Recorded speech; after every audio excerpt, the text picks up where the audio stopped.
beliau setiap kali waktu solat, beliau akan mendengar azan daripada arasy Allah Subhanahu wa taala.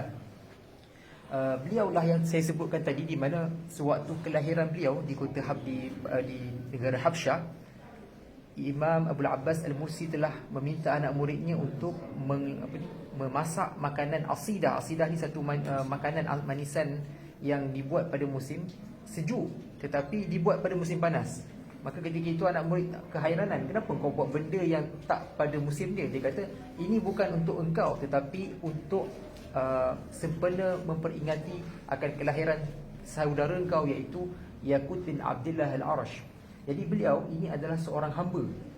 Jadi macam mana perjalanan beliau tiba di kota Iskandaria adalah suatu hari ketika tuannya membawa beliau dan beberapa sahabat yang hamba-hamba yang lain dalam perjalanan menuju ke kota Iskandaria.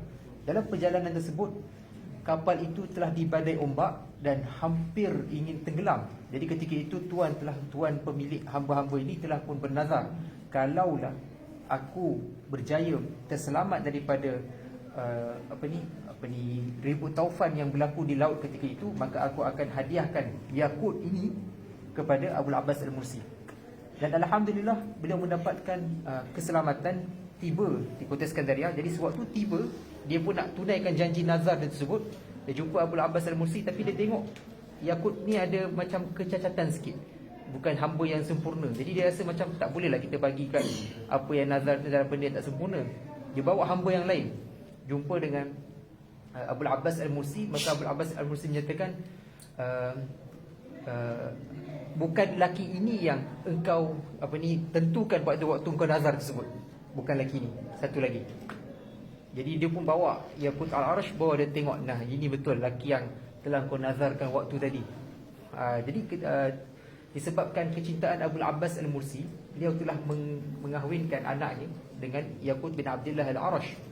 Disebutkan Yaqut Al-Arash ni begitu malu dengan anak walaupun dah berkahwin, dia punya rasa, dia tak selalu mendekati isterinya kerana rasa malu dengan Syekh. Bahkan dikatakan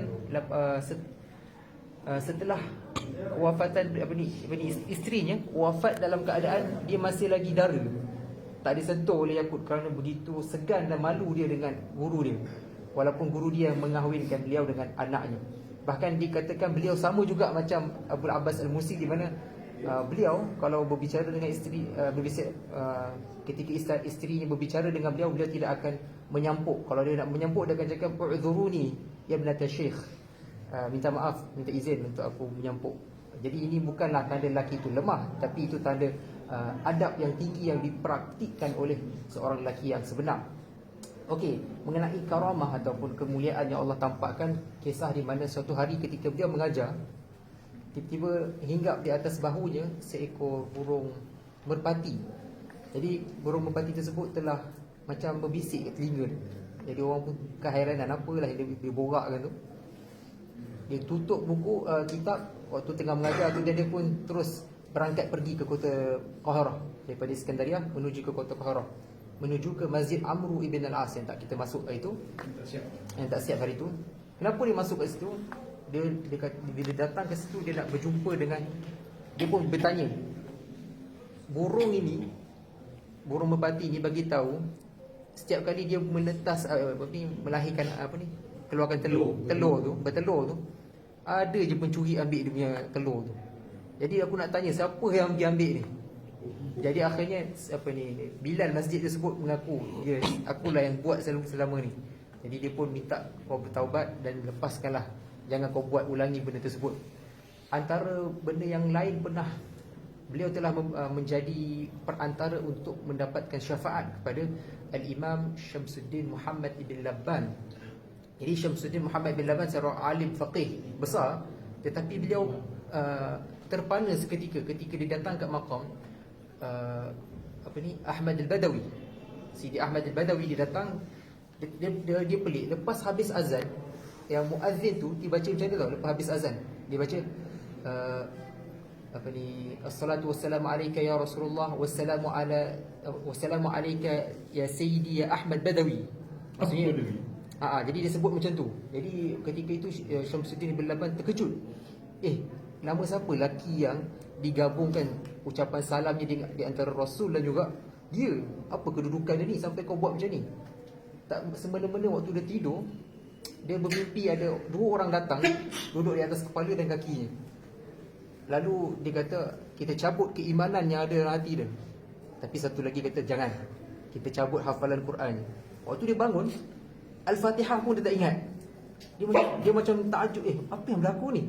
Kenapa sampai Al-Fatihah pun aku tak boleh nak ingat? Satu ayat Quran pun aku tak ingat. Sedangkan dia adalah seorang faqih yang begitu hebat.